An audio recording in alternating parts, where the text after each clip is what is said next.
Hello students, આજે આપણે ધોરણ 11નો ચેપ્ટર નંબર 14ના લેક્ચર નંબર 5માં જારક શ્વસનની ક્રિયા અને જારક શ્વસનની ક્રિયાનો બીજા ક્રમનો તબક્કો TCA ચક્ર, ટ્રાય કાર્બોક્સિલિક એસિડ ચક્ર, ચલો અથવા એનું સંશોધન હેન્સ ક્રેબ નામના વૈજ્ઞાનિકે કર્યું છે, એટલે એ તબક્કાનું બીજું નામ ક્રેબ્સ ચક્ર કહી શકો. ચલો, તો સૌથી પહેલાં તો એનો આપણે બેઝ સમજવાનો છે. તો આપણને ખબર છે જારક શ્વસનની ક્રિયાનો પ્રથમ તબક્કો, જે આપણે ગયા પીરિયડમાં એનો અભ્યાસ આગળના પૂરો કર્યો, જે ઘટનાને આપણે ગ્લાયકોલિસિસ કહીએ છીએ. ચાલો, આ ગ્લાયકોલિસિસની ક્રિયા એ કોષરસમાં થાય છે. ચલો, તો ગ્લાયકોલિસિસની ક્રિયા થવા માટે કણાભસૂત્ર જરૂરી નથી.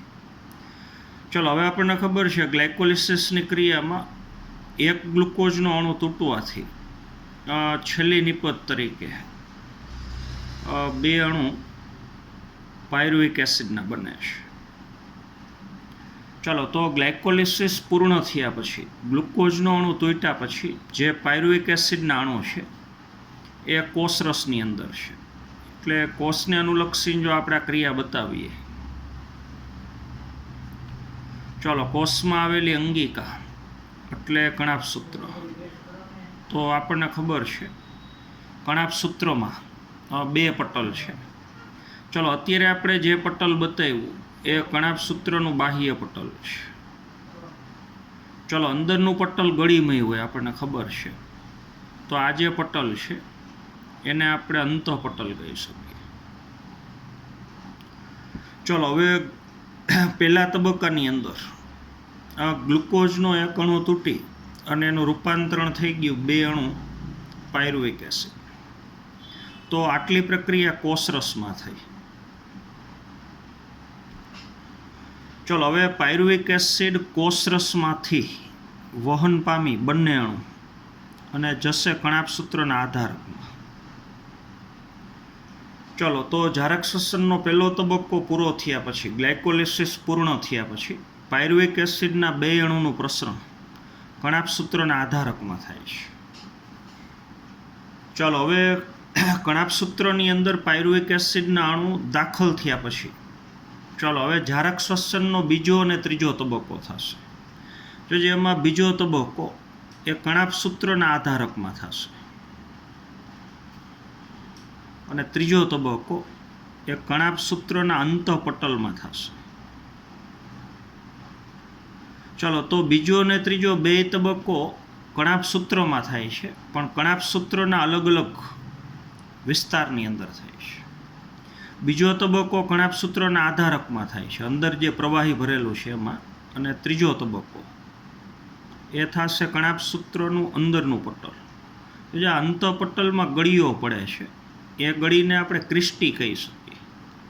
તો ત્રીજા તબક્કાનું સ્થાન કણાભસૂત્રનું અંતઃપટલ અથવા ક્રિસ્ટી, બેમાંથી ગમે તે શબ્દ વાપરીશું. ચલો, બીજો તબક્કો ક્રેબ્સ ચક્ર છે, જેનો આજે આપણે અભ્યાસ કરવાનો છે. અને ત્રીજો તબક્કો એ ETS છે, જો અથવા એ વીજાણુ પરિવહન તંત્ર છે. ચાલો, અથવા રેડોક્સ પ્રક્રિયા છે. તો ઇલેક્ટ્રોન ટ્રાન્સપોર્ટ સિસ્ટમ, વીજાણુ પરિવહન તંત્ર. ચાલો, અથવા ત્રીજા તબક્કાનું નામ ઓક્સિડેટિવ ફોસ્ફોરાયલેશન એ કહી શકો.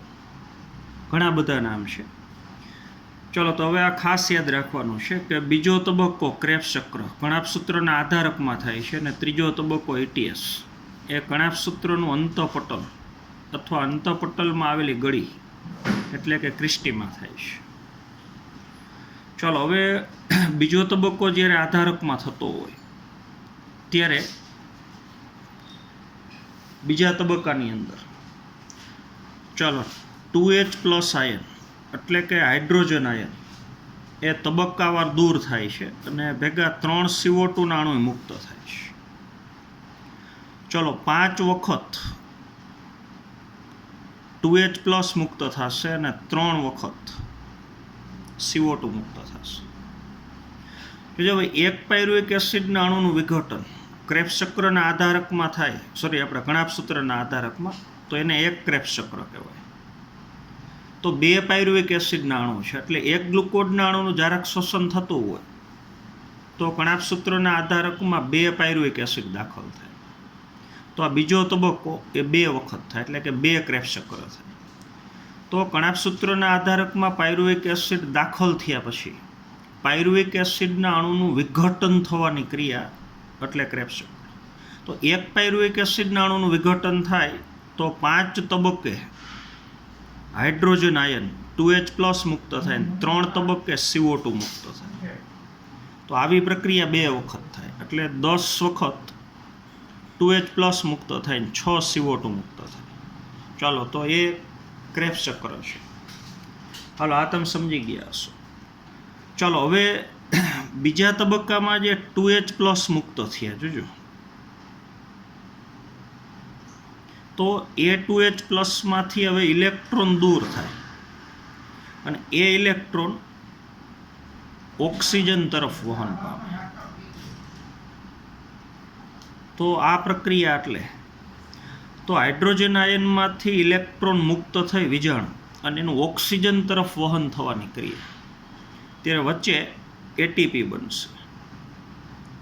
તો આ જે તબક્કો છે એ ત્રીજો તબક્કો. ખરેખર કેવી રીતથી થાય ત્રીજો તબક્કો એ હમણાં આવતા પીરિયડમાં આપણે સમજવાનું છે. તો આજના પીરિયડમાં આપણે આ ક્રિયા જે ક્રેબ્સ ચક્ર છે એનો આપણે પછી અભ્યાસ કરવાનો છે. હાલો, તો આટલું પહેલાં હું વાંચું છું. ચલો, તો કણાભ સૂત્રમાં થતી જારક શ્વસનની પ્રક્રિયા દરમિયાન, જ્યારે કણાભ સૂત્રમાં જારક શ્વસનની ક્રિયા થાય તે દરમિયાન, ચલો, ગ્લાયકોલિસિસની અંતિમ નિપજ એટલે પાયરુવેક એસિડના બે અણુ, ચાલો, તો પાયરુવેટ અથવા પાયરુવેક એસિડ એ હવે કોષરસમાંથી કણાભ સૂત્રમાં વહન પામે. જો પાયરુવેક એસિડ કોષરસમાંથી કણાભ સૂત્રમાં વહન પામે એટલે જારક શ્વસનના આગળ બે તબક્કા થાય. ચાલો, તો જારક શ્વસનની મુખ્ય ઘટનાઓ નીચે આપેલી છે, બીજો અને ત્રીજો. તો હવે તમને જે પોઈન્ટ આપ્યા છે એમાં પહેલો પોઈન્ટ હું રીડ કરું છું. ચાલો, એ જારક શ્વસનનો બીજો તબક્કો છે. ચાલો, તો હાઇડ્રોજન અણુના તબક્કાવાર દૂર થવાથી એટલે કે 5 વખત 5 તબક્કે 2H+ દૂર થવાથી અને 3 વખત CO2 મુક્ત થવાથી, ચાલો, પાયરુવેટના અણુનું સંપૂર્ણ વિઘટન થઈ જાય. પાયરુવેક એસિડમાં 3 કાર્બન છે તો એ 3 CO2 સ્વરૂપે મુક્ત થઈ જાય. ચાલો, આવું એક પાયરુવેક એસિડ સાથે થાય ત્યારે 5 વખત 2H+ ને 3 વખત CO2 મુક્ત થાય. પણ બે પાયરુવેક એસિડ હોય તો પાછું બીજું જે ક્રેબ્સ ચક્ર થાય એમાં પાછી આને આ ક્રિયા થાય. હાલો, તો એ તબક્કો એટલે જે પહેલો પોઈન્ટ તમને આપ્યો છે એ ક્રેબ્સ ચક્ર થઈ ગયું એટલે સામે લખી નાખવાનું ક્રેબ્સ ચક્ર. ચાલો, હવે બીજા તબક્કાને અનુલક્ષીને થતો ત્રીજો તબક્કો, તો કે ઇલેક્ટ્રોન હાઇડ્રોજન પરમાણુના ભાગ તરીકે દૂર થાય. એટલે જે બીજા તબક્કામાં 2H+ મુક્ત થયા એમાંથી હવે ત્રીજા તબક્કામાં ઇલેક્ટ્રોન અથવા વિજાણુ મુક્ત થાય અને O2 તરફ વહન પામે અને તેની સાથે ભેગા એટીપીનું સંશ્લેષણ થાય. તો આવી ક્રિયા એટલે થઈ ગયો ત્રીજો તબક્કો, ઓક્સિડેટિવ ફોસ્ફોરાયલેશન અથવા વિજાણુ પરિવહન તંત્ર. હાલો, આ સમજી ગયા છો. ચાલો, હવે એનું સ્થાન, તો કે સૌથી વધારે રસપ્રદ વાત એ છે કે પહેલી પ્રક્રિયા એટલે કે ક્રેબ્સ ચક્ર, ઉપર જે બે ક્રિયા આપી છે એમાંથી પહેલી પ્રક્રિયા એટલે ક્રેબ્સ ચક્ર એ કણાભ સૂત્રનું આધારક અથવા મેટ્રિક્સમાં થાય. ચાલો, જ્યારે બીજી પ્રક્રિયા એટલે આ ત્રીજો તબક્કો, ચાલો, એ કણાભ સૂત્રના અંતઃપટલ અથવા ક્રિસ્ટીમાં થાય. હાલ, આ તમે સમજી ગયા છો. ચાલો, હવે આખી ઘટના આપણે સમજવાની છે.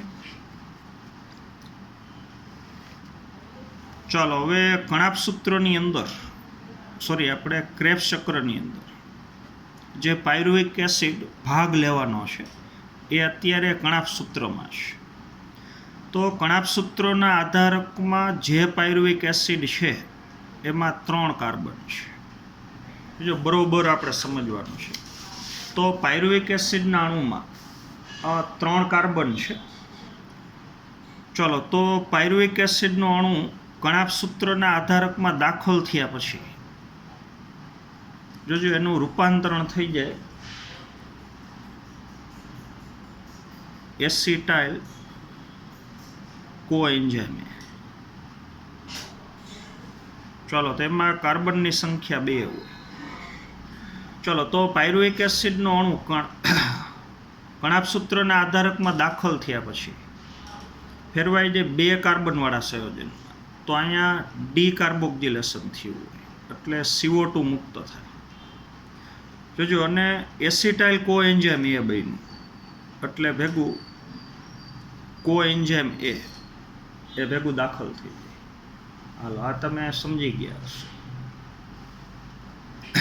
ચાલો એટલે રૂપાંતરણ થઈ ગયું એસિટાઇલ કોએન્ઝાઇમ એ.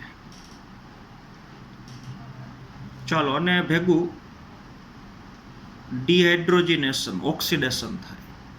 બીજું બરોબર સમજવાનું છે. આ પાયરુવિક એસિડ પોતાના 2H+ અને 2 ઇલેક્ટ્રોન ગુમાવે. જોજો એનો સ્વીકાર NAD કરી લે એટલે એનું રૂપાંતરણ થઈ જાય NADH2. ચાલો તો ખરેખર થયું ઓક્સિડેટિવ ડીકાર્બોક્સિલેશન. ઓક્સિડેશન એ થયું ને ભેગું ડીકાર્બોક્સિલેશન એ થયું. તો એ ઘટનાને આપણે કહેશું ઓક્સિડેટિવ ડીકાર્બોક્સિલેશન. જો પાયરુવિક એસિડ 2H+ ને 2 ઇલેક્ટ્રોન ગુમાવે તો એ હાઇડ્રોજનનો ગ્રાહી પદાર્થ NAD છે. એટલે પાયરુવિક એસિડે ગુમાવેલા 2H+ ને 2 ઇલેક્ટ્રોન એનો સ્વીકાર NAD કરે એટલે NADનું રૂપાંતરણ NADH2માં થઈ જાય. તો અહીંયા પાયરુવિક એસિડનું ઓક્સિડેશન થયું અને ભેગો પાયરુવિક એસિડ CO2 ગુમાવે એટલે એમાં 1 કાર્બન દૂર થઈ ગયો એટલે નિપજમાં કાર્બન 2 આવ્યા એટલે ભેગું ડીકાર્બોક્સિલેશન થયું. તો આખી ક્રિયા થઈ ગઈ ઓક્સિડેટિવ ડીકાર્બોક્સિલેશન. ચાલો અને આ ક્રિયા કરવા માટે જવાબદાર જે ઉત્સેચક છે એ છે પાયરુવેટ ડિહાઇડ્રોજિનેઝ. ચાલો તો પાયરુવેટ ડિહાઇડ્રોજિનેઝ નામના ઉત્સેચકની હાજરીમાં પાયરુવિક એસિડનું ડિહાઇડ્રોજિનેશન થઈ અને રૂપાંતરણ થઈ ગયું એસિટાઇલ કોએન્ઝાઇમ. ચાલો ભેગો કોએન્ઝાઇમ ઉત્સેચક એ ભેગો ઉમેરાય છે. હાલો તો આ તમે સમજી ગયા હશો. તો આ જે પ્રક્રિયા મેં બતાવી આટલી એને રાસાયણિક સમીકરણ સ્વરૂપે પણ તમે દર્શાવી શકો. જો આટલી ક્રિયાને રાસાયણિક સમીકરણ સ્વરૂપે દર્શાવ્યું તો પ્રક્રિયકને સામે નીપજ. તો આપણે નક્કી કરી લઈએ કયા કયા પ્રક્રિયક છે. તો એક તો પાયરુવિક એસિડ એ પ્રક્રિયક છે. પછી કોએન્ઝાઇમ એ ઉમેરાય છે એટલે એ પ્રક્રિયક છે. NAD વપરાય છે એટલે NAD પણ પ્રક્રિયક છે. ચાલો તો સામે નિપજ તરીકે ચાલો અહીં ઉત્સેચકનું નામ છે પાયરુવિક એસિડ ડિહાઇડ્રોજિનેઝ અથવા પાયરુવેટ ડિહાઇડ્રોજિનેઝ. જોજો તો સામે નિપજ તરીકે તો કે પાયરુવિક એસિડ ફેરવાઈ જાય એસિટાઇલ કોએન્ઝાઇમ એ. ચાલો હવે આની સાથે જોડાઈ જાય એટલે બની ગયું એસિટાઇલ કોએન્ઝાઇમ એ. ચાલો તો ભેગું એક અણુ CO2 નો એ મુક્ત થાય. ચાલો અને સામે NAD ફેરવાઈ જાય NADH2. ચાલો હવે NADH2 ન કહેવું તો NADH++H+. એક H+ ઉમેરાઈ ગયો ને બીજું ઉમેરાશે. ઉમેરાઈ જાય એટલે થઈ જાય H2 એટલે સીધું NADH2 લખી શકો અથવા આવું લખી શકો. ચાલો હવે આટલી જે પ્રક્રિયા બતાવી જોજો એ થઈ કણાભસૂત્રના આધારકમાં પણ એ ક્રેબ્સ ચક્રની ક્રિયા નથી. ચાલો તો આટલી જે રાસાયણિક પ્રક્રિયા બતાવી એને લિંક રિએક્શન કહેવાય. જોજો જોડતી પ્રક્રિયા કહેવાય. તો એ ક્રિયા ગ્લાયકોલિસિસ પછીની છે ને ક્રેબ્સ ચક્ર પહેલાંની છે. આ બરોબર સમજવાનું છે. પાયરુવિક એસિડમાંથી એસિટાઇલ કોએન્ઝાઇમ એ બની જાય ત્યાં સુધીની ક્રિયા એ ગ્લાયકોલિસિસનો ભાગ એ નથી ને ક્રેબ્સ ચક્રનો ભાગ એ નથી. તો પહેલો તબક્કો ને બીજો તબક્કો એને જોડતી પ્રક્રિયા છે. ચાલો એટલે એને લિંક રિએક્શન કહીશું. ચાલો હવે પાયરુવિક એસિડનું રૂપાંતરણ થઈ ગયું એસિટાઇલ કોએન્ઝાઇમ એ. તો એસિટાઇલ કોએન્ઝાઇમ એથી આગળ જેટલી પ્રક્રિયા થશે જોજો એ પ્રક્રિયાને આપણે કહેશું ક્રેબ્સ ચક્ર. તો એ ક્રેબ્સ ચક્રની મુખ્ય પ્રક્રિયા છે. ચાલો, તો એનો પછી આપણે અભ્યાસ કરવાનો છે. તો આટલું પહેલાં હું રીડ કરું છું. ચાલો, હવે કોષરસમાં આવેલા કાર્બોદિતનું ગ્લાયકોલાઇટિક વિઘટન દ્વારા નિર્માણ પામેલ પાયરુવિક એસિડ. કોષરસની અંદર ગ્લુકોઝનું વિઘટન થવાથી ગ્લાયકોલાઇટિક પથની અંદર પાયરુવિક એસિડ બને, જે હવે કણાભસૂત્રના મેટ્રિક્સમાં પ્રવેશે, એટલે કણાભસૂત્રના આધારકમાં દાખલ થઈ ગઈ. જોજો, ત્યાં હવે આ પ્રક્રિયા આપી છે. ચલો, પાયરુવેટ એટલે પાયરુવિક એસિડ. તો એ પાયરુવેટ ડિહાઇડ્રોજિનેઝ નામના ઉત્સેચકની હાજરીમાં ચલો ઓક્સિડેટિવ ડીકાર્બોક્સિલેશન, ઓક્સિડેશન એ થાય અને ભેગું ડીકાર્બોક્સિલેશન એ થાય. ચાલો, તો જટિલ સામૂહિક પ્રક્રિયાને આનાથી ઉત્તેજન મળે. તો પાયરુવેટ ડિહાઇડ્રોજિનેઝની સાથે ચાલો અન્ય સહઉત્સેચક આ એનએડીના બે કાર્ય છે. આ સહઉત્સેચક તરીકે કાર્ય કરે અને ભેગું એ આને મુક્ત કરેલા 2H+ અને 2 ઇલેક્ટ્રોન એનો સ્વીકાર કરે. ચાલો, જેમાં એનએડી જેવા કે એક એનએડી અને બીજો સહઉત્સેચક કોએન્ઝાઇમ, આ ઉત્સેચક છે ને આ બે સહઉત્સેચક છે. હાલો, પછી આખી તમને રાસાયણિક પ્રક્રિયા આપી છે ટેક્સ્ટબુકમાં.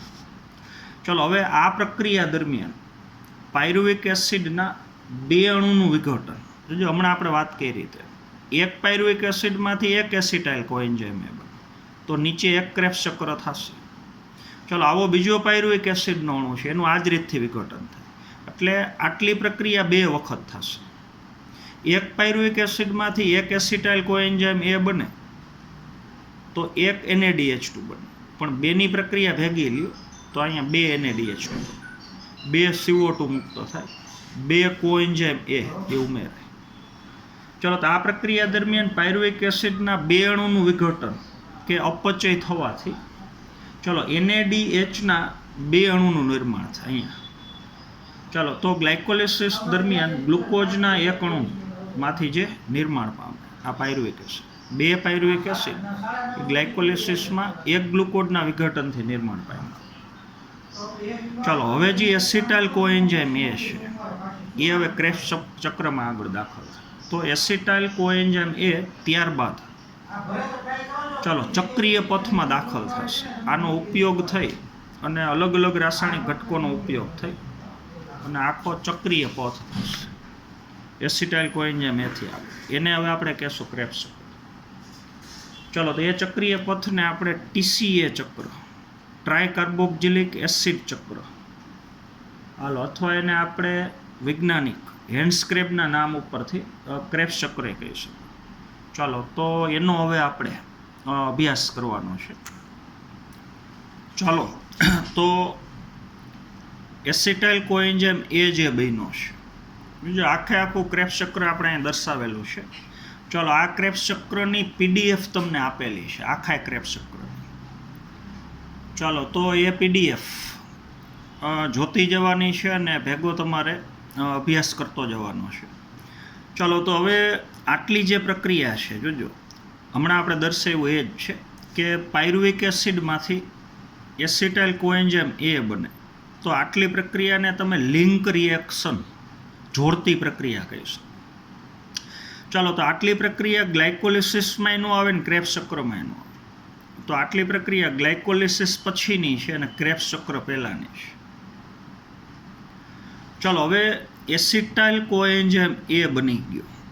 જોજો આ જે સંયોજન છે, તો ત્યાંથી હવે જે આગળ પ્રક્રિયા થશે આખું ચક્રીય પ્રક્રિયા, એને આપણે કહેશું ક્રેબ્સ ચક્ર. તો આને ક્રેબ્સ ચક્રની મુખ્ય પ્રક્રિયા કહીશું. ચાલો, તો હવે ગ્લાયકોલિસિસ અને ક્રેબ્સ ચક્ર જોજો એને એમ કહે કે જોડતું સંયોજન કયું, તો એસિટાઇલ કોએન્ઝાઇમ આ ગ્લાયકોલિસિસ અને ક્રેબ્સ ચક્રને જોડતું સંયોજન છે. ચાલો, તો ત્યાંથી હવે આગળ પ્રક્રિયા કઈ રીતથી થાય છે, હાલો એ આપણે સમજવાનું છે. ચાલો, તો સૌથી પહેલાં તો એસિટાઇલ કોએન્ઝાઇમ એ જે બે કાર્બનવાળો પદાર્થ છે ચાલો એની રાસાયણિક પ્રક્રિયા થશે ઓક્ઝેલો એસિટિક એસિડ સાથે. ચાલો આ ક્રેબ્સ ચક્રની સૌથી પહેલી પ્રક્રિયા. તો એસિટાઇલ કોએન્ઝાઇમ એ જોડાઈ જશે ઓક્ઝેલો એસિટિક એસિડ. ચાલો તો એસિટાઇલ કોએન્ઝાઇમ એ જે 2 કાર્બન વાળો પદાર્થ છે. ચાલો ને એની રાસાયણિક પ્રક્રિયા થાય ઓક્ઝેલો એસિટિક એસિડ જે 4 કાર્બન વાળો પદાર્થ છે. ચાલો ને સાથે એક અણુ પાણીનો ઉમેરાય તો 3 ઘટકો જોડાણા ઓક્ઝેલો એસિટિક એસિડ એસિટાઇલ કોએન્ઝાઇમ એ એક અણુ પાણીનો ઉમેરાય. ચાલો અને કોએન્ઝાઇમ એ જે આગળ જોડાણો હતો એ હવે મુક્ત થાય. ચાલો એટલે એનું રૂપાંતરણ થઈ જાય સાઇટ્રિક એસિડ.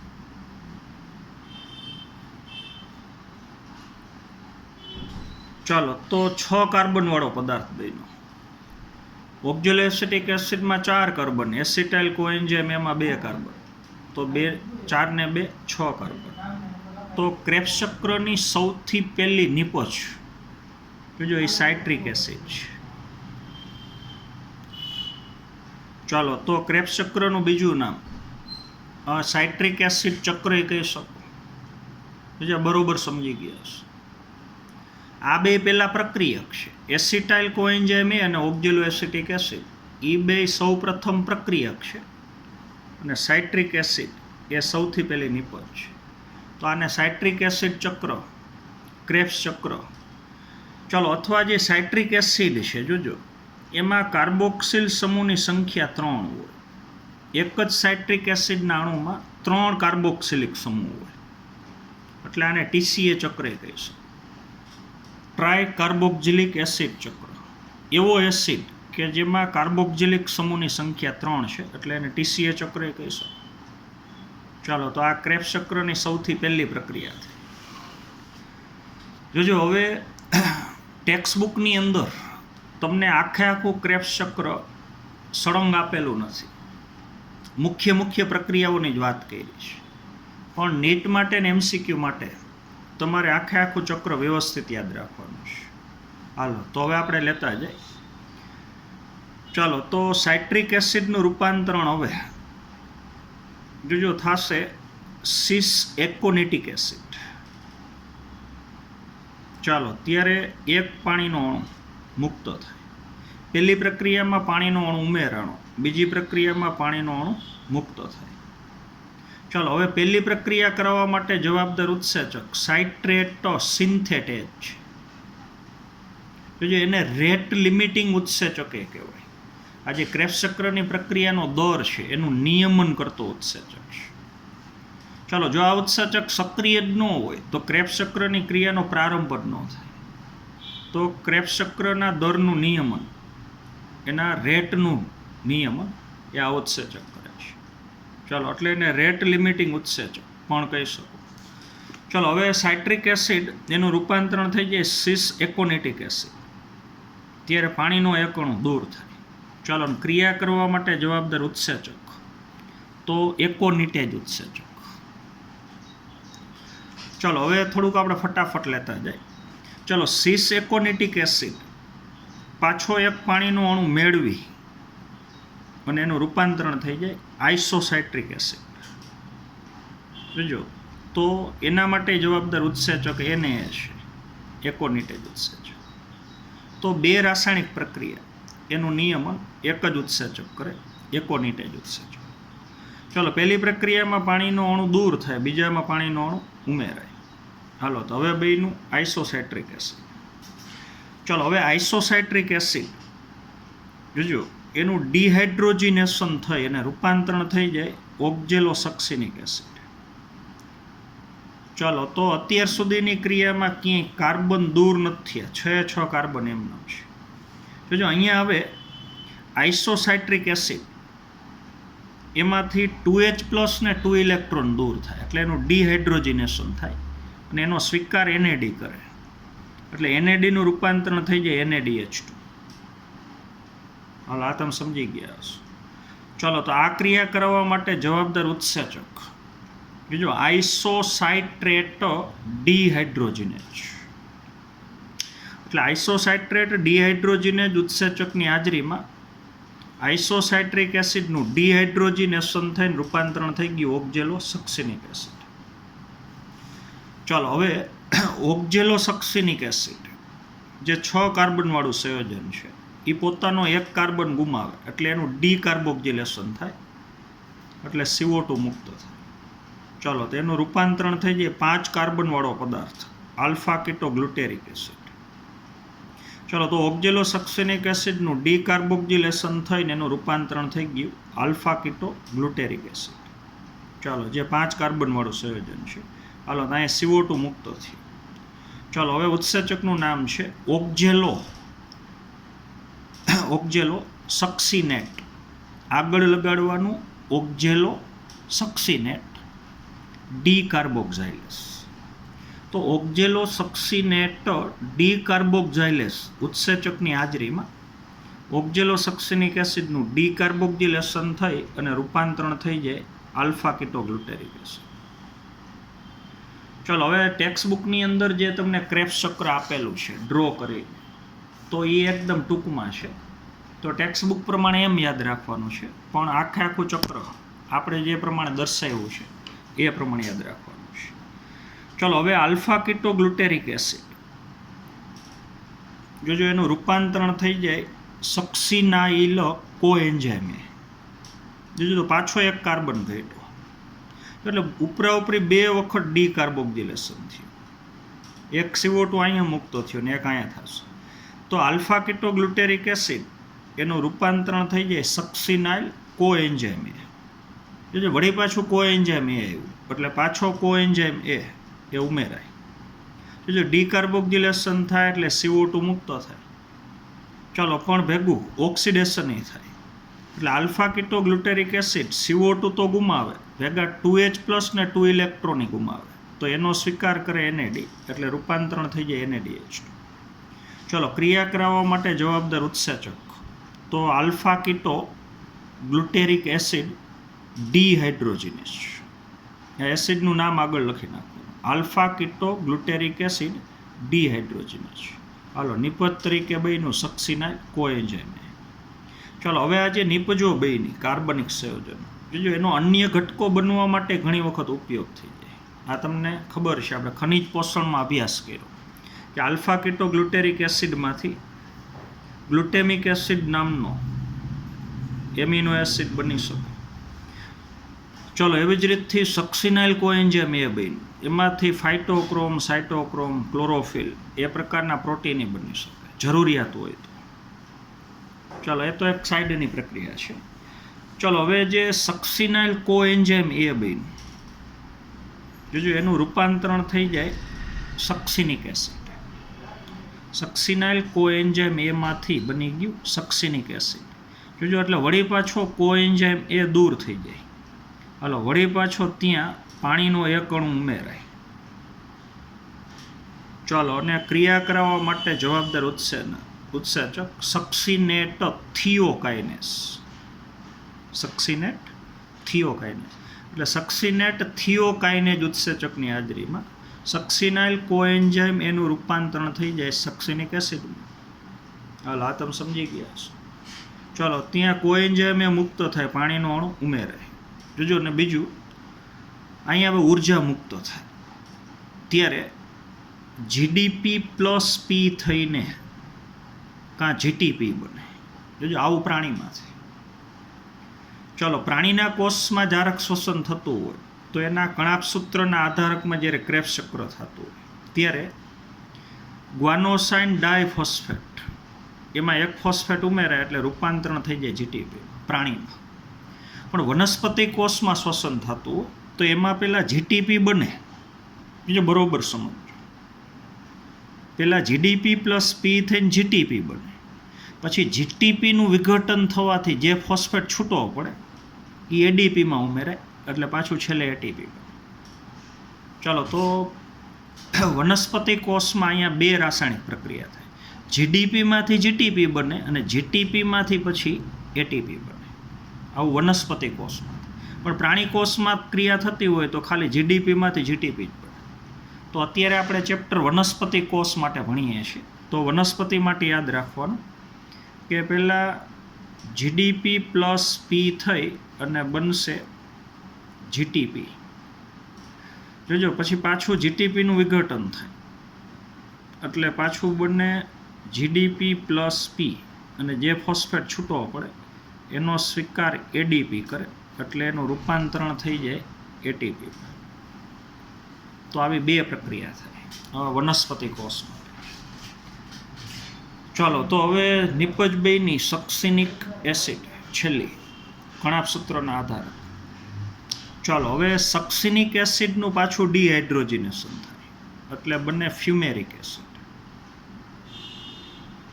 જો ક્રિયા કરવા માટે જવાબદાર ઉત્સેચક સક્સિનેટ ડિહાઇડ્રોજિનેશન. જો આ ઉત્સેચક ખાસ તમારે યાદ રાખવાનું છે. જો ક્રેબ્સ ચક્રમાં આવતા જેટલા ઉત્સેચકો છે બધે એ બધા કણાભસૂત્રના આધારકમાં હાજર હોય, આ એક ઉત્સેચકને બાદ કરતા. તો સક્સિનેટ ડિહાઇડ્રોજિનેજ ઉત્સેચક એ કણાભસૂત્રના આધારકમાં ન હોય, પણ એ કણાભસૂત્રનું જે અંતઃપટલ છે એમાં હોય. તો આ એક જ ઉત્સેચક એવો હશે કે કણાભસૂત્રના અંતઃપટલમાં હોય, બાકીના બધા ઉત્સેચકો એ કણાભસૂત્રના આધારકમાં. તો એ આગળ માટે આપણે યાદ રાખવાનું છે. ચલો તો સક્સિનેટ ડિહાઇડ્રોજિનેજ ઉત્સેચકની હાજરીમાં સક્સિનિક એસિડનું ડિહાઇડ્રોજિનેશન થઈને એનું રૂપાંતરણ થઈ જાય ફ્યુમેરિક એસિડ.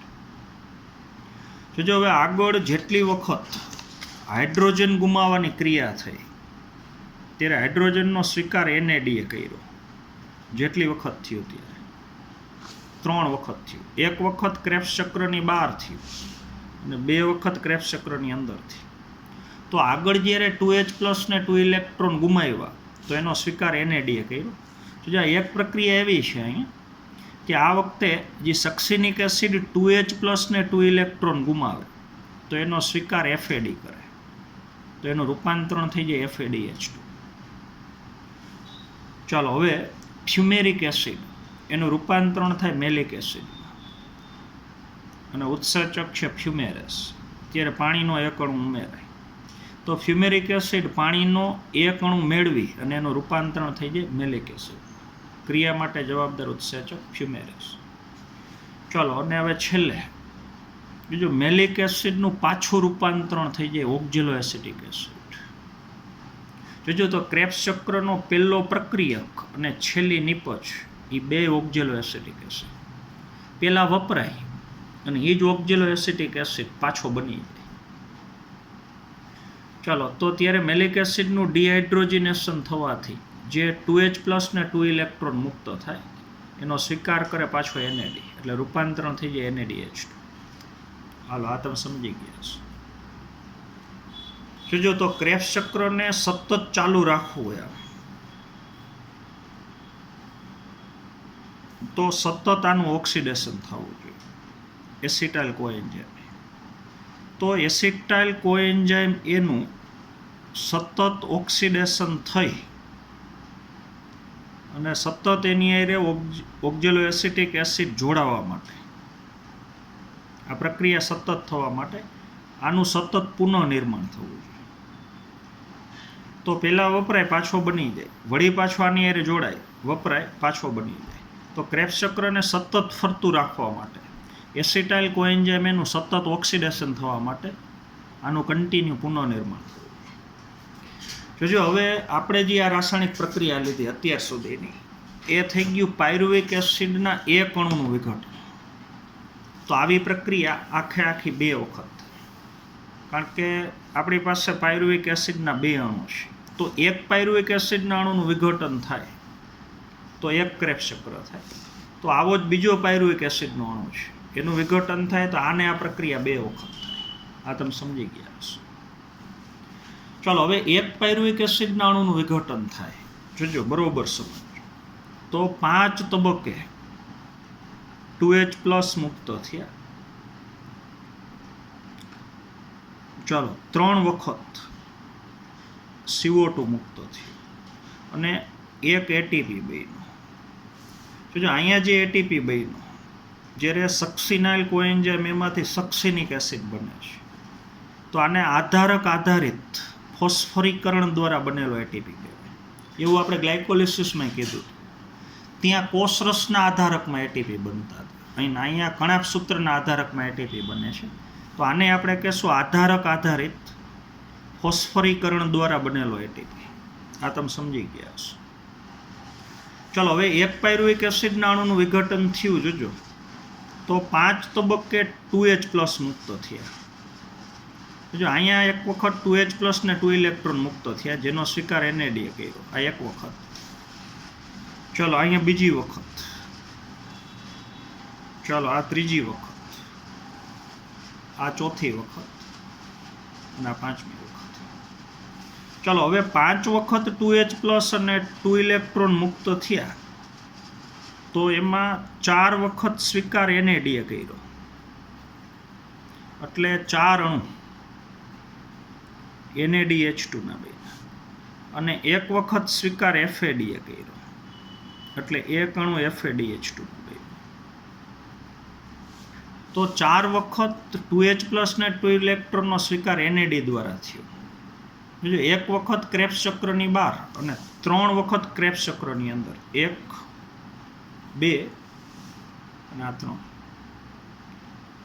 તો 5 વખત 2H+ ને 2 ઇલેક્ટ્રોન મુક્ત થાય એમાં એક વખત ક્રેબ્સ ચક્રની બહાર ને 4 વખત અંદર. હાલો 3 CO2 મુક્ત થયા. એક વખત ક્રેબ્સ ચક્રની બહાર CO2 મુક્ત થાય અને 2 વખત CO2 ક્રેબ્સ ચક્રની અંદર મુક્ત થાય. બીજું તો પાયરુવિક એસિડના અણુમાં 3 કાર્બન હતા એ 3 કાર્બન મુક્ત થઈ ગયા. 1 કાર્બન ક્રેબ્સ ચક્રની બહાર મુક્ત થયો અને 2 કાર્બન ક્રેબ્સ ચક્રની અંદર મુક્ત થયા. તો 3 CO2 મુક્ત થયા એટલે પાયરુવિક એસિડના અણુનું પૂર્ણ વિઘટન થઈ ગયું. ચાલો તો એક ક્રેબ્સ ચક્રને રાસાયણિક પ્રક્રિયા સ્વરૂપે આપણે દર્શાવવું જોજો તો ટેક્સ્ટ બુક પ્રમાણે જે પ્રક્રિયા તમને આપી છે એ પ્રમાણે આપણે દર્શાવી શકીએ. ચાલો તો એક અણુ પાયરુવિક એસિડ પ્રક્રિયક તરીકે 4 જગ્યાએ NAD 1 જગ્યાએ FAD. જોજો હવે અહીંયા 2H2O લખ્યું છે ત્યાં તમારે કરવાનું છે 3H2. 3 પાણીના અણુ વપરાય છે. જોજો આખી પ્રક્રિયામાં તમે જોશો મેં જે ચક્ર આપ્યું છે બરોબર સમજો તો એમાં 4 પાણીના અણુ વપરાય છે ને 1 બને છે. એટલે આપણે હિસાબ કરવો 4 જગ્યાએ પાણીના અણુ ઉમેરાય એટલે વપરાય છે. 1 પાણીનો અણુ મુક્ત થાય એટલે બને છે. તો બને છે એ વપરાય બાદ કરી નાખો 1 તો વૈધા 3. તો અહીંયા તમારે સુધારવાનું છે પ્રક્રિયક તરીકે 2H2 ની જગ્યાએ 3H2. ચાલો પછી ઓલું આધારક આધારિત ફોસ્ફરીકરણ થાય તો એક ADP છે. હાલો હવે રાસાયણિક પ્રક્રિયા થવાથી એરો બતાવ્યો સામે નિપજ તરીકે શું બને તો 3 જગ્યાએ CO2 મુક્ત થાય. જોજો 4 NAD ફેરવાઈ જાય 4 NADH2. જોજો આ સળંગ લેવાનું NADH પ્લસ H પ્લસ તો આવું 4 વખત છે એટલે 4 NADH પ્લસ 4H+. આમાં જોડી દો એટલે થઈ ગયું 4 NADH2. હાલો એક અણુ FADH2 FAD નું રૂપાંતર FADH અને ADP પ્લસ P થઈને રૂપાંતરણ થઈ જાય ATP. તો એક પાયરુવિક એસિડના અણુનું વિઘટન થાય તો એને રાસાયણિક પ્રક્રિયા સ્વરૂપે આ રીતથી તમે દર્શાવી શકો. હાલો તો આ તમે સમજી ગયા હશો. ચાલો હવે 2 પાયરુવિક એસિડના અણુ હોય જોજો આ તો એક પાયરુવિક એસિડ એટલે આટલી પ્રક્રિયા થઈ તો આને આ પ્રક્રિયા પાછી બીજી વખત લેવાની આપણે જે બતાવી એ પ્રમાણે તો આખું ડબલ કરી નાખો. તો અહીંયા 2 pyruvic acid 8 NAD 2 FAD 6 H2 2 ADP તો નિપજ તરીકે 6 CO2 8 NADH2 2 FADH2 અને અહીંયા 2 ATP 2 ક્રેબ્સ ચક્ર 2 પાયરુવિક એસિડના અણુ ભેગા લ્યો તો. હાલો આ તમે સમજી ગયા છો. ચાલો તો હવે આખો બીજો તબક્કો પૂરો થઈ ગયો. ચાલો હવે ટેક્સ્ટ બુક પ્રમાણે આગળ હું રીડ નથી કરતો કારણ કે પીરિયડ બહુ આપણો મોટો થઈ જશે. તો હવે એક આપણે કામ કરીએ છીએ, જ્યાં જરૂર હોય ને થોડોક સુધારો કરવાનો એ વાક્ય વાંચું છું, બાકી જ બધું વર્ણન જોવાનું અને મેં જે ચાર્ટ તમને આપ્યો છે એ ચાર્ટ ભેગો જોવાનો, એટલે સમજાઈ જશે. ચાલો, તો પેજ નંબર 232 ઉપર જે તમને સ્ક્રીનમાં તમારે જોવાનું છે, આખું ચક્ર આપ્યું છે ને બાજુની થિયરી. જો એ થિયરીમાં હું જ્યાં પેન ટચ કરું છું એ વાક્ય થોડુંક સુધારવાનું છે. જો અહીં લખ્યું છે TCA ચક્ર દ્વારા એસિટાઇલ કોએન્ઝાઇમ A નો, બરાબર, તો ન્યા કરવાનું A નું સુધારવાનું છે. વાંચું છું, TCA ચક્ર દ્વારા એસિટાઇલ કોએન્ઝાઇમ A નું નિરંતર ઓક્સિડેશન માટે ઓક્ઝેલો એસિટેટના પુનઃનિર્માણની આવશ્યકતા હોય છે. હમણાં આપણે બતાવ્યું એ પ્રમાણે આ પ્રક્રિયા છે સતત કરવી હોય તો અહીંયા એસિટાઇલ કોએન્ઝાઇમ એનું સતત ઓક્સિડેશન કરવું હોય, આનું વિઘટન, તો અહીંયા સતત ઓક્ઝેલો એસિટિક એસિડની જરૂર પડે, તો ફરી પાછું ઓક્ઝેલો એસિટિક એસિડ સતત બનવું જોઈએ. ચાલો, તો ઉત્સેચકીય એસિડ એ શબ્દ કાઢી નાખવાનો, એટલે TCA ચક્ર દ્વારા એસિટાઇલ કોએન્ઝાઇમ એના નિરંતર ઓક્સિડેશન માટે ઓક્ઝેલો એસિટેટના પુનઃનિર્માણની આવશ્યકતા છે. અને જે આ ચક્રનો પ્રથમ સભ્ય છે આ, કારણ કે આ બે જ સૌથી પહેલાં જોડાય છે.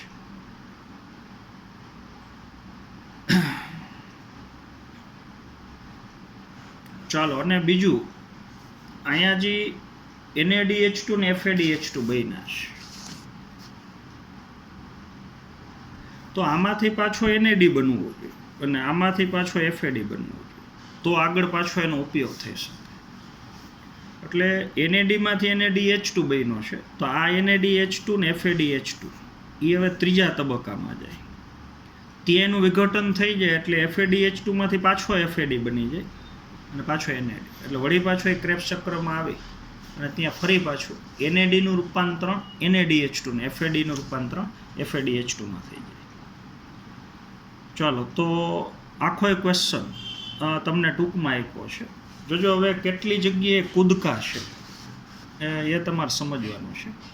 ચાલો, અહીંયા સાઇટ્રિક એસિડમાંથી સીધું આલ્ફા કીટોગ્લુટેરિક એસિડ, સાઇટ્રિકમાંથી સીધું આલ્ફા, એટલે આટલો મસાલો બધો ભેગો કરી નાખ્યો છે. સાઇટ્રિક એસિડમાંથી સીધું આલ્ફા કીટોગ્લુટેરિક એસિડ. હાલો, તો એ તમે સમજી ગયા છો. એમ ઘણી બધી જગ્યાએ ટૂંકમાં પ્રક્રિયા છે, પણ મેં આપ્યું એ પ્રમાણે ચાર્ટ આખો વ્યવસ્થિત યાદ રાખવાનો. MCQ માટે આ ચાર્ટે કરવાનો થોડો ઘણો, પણ સાચો ચાર્ટ જે મેં તમને આપ્યો છે એ આખો વિસ્તૃત ચાર્ટ છે. ચાલો, તો અહીંયા ખાસ તમારે યાદ રાખવાનું, આ પ્રક્રિયા 2 વખત થાય. મેં જે ચાર્ટ તમને સમજાવ્યું એ પ્રક્રિયા 2 વખત થાય, એટલે એક ગ્લુકોઝના અણુનું જારક શ્વસન થાય તો ક્રેબ્સ ચક્ર 2 વખત થાય. ચાલો, પીરિયડ ઘણો બધો મોટો થઈ ગયો છે. ચાલો, તો અહીંયા પીરિયડનું આપણે એન્ડ કરશું. ચાલો, તો આવતા પીરિયડમાં જારક શ્વસનનો ત્રીજો તબક્કો એનો આપણે અભ્યાસ કરશું. Thank you.